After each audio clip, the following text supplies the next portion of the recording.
I've had some questions about my camera setup, and since I'm just sitting around the gorge in the heat waiting for the wind to pick up, maybe I'll just do a quick description of what I use.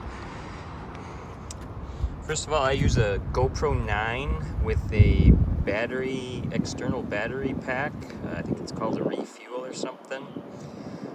This setup has its pluses and minuses. I would say, first of all, the battery pack obviously gives you much longer life, probably up to 4 hours maybe.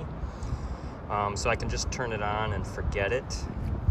Whereas if I use the GoPro alone, I don't know, maybe you get maybe an hour. But of course I also paddle in the wintertime, so that battery life is greatly diminished.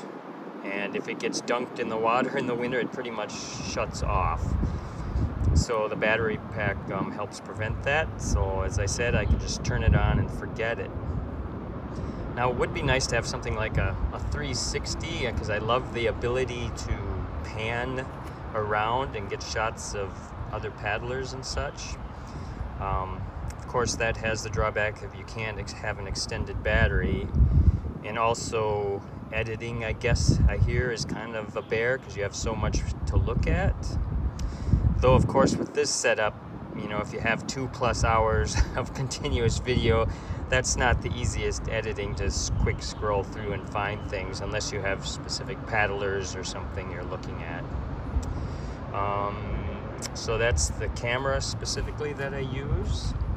And then I have a couple of masts that I made myself. I have a rear mast, and the masts use a broken Nordic ski pole with a GoPro mount epoxied to the end.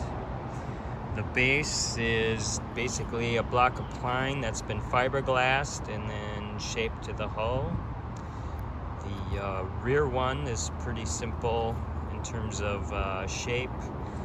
I use the 3M brand duct tape.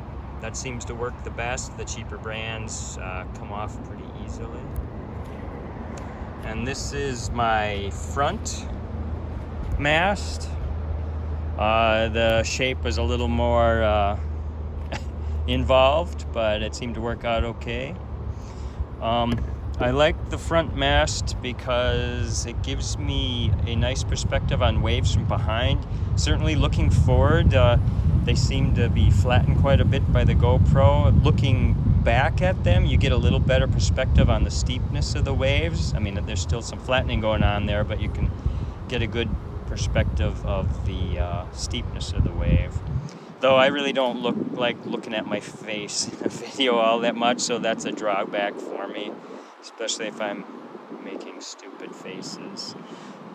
Now I've asked whether or not the weight, because this is kind of heavy with this extra battery pack on there, and I've been asked, well, does that affect weight and balance? And maybe it does, but I'm kind of a ignorant, clumsy paddler that doesn't really sense all the nuances of weight and balance. And if I'm basically staying upright, not swimming all the time, I figure it's working all the time. So that's kind of the setup I use for those who are interested.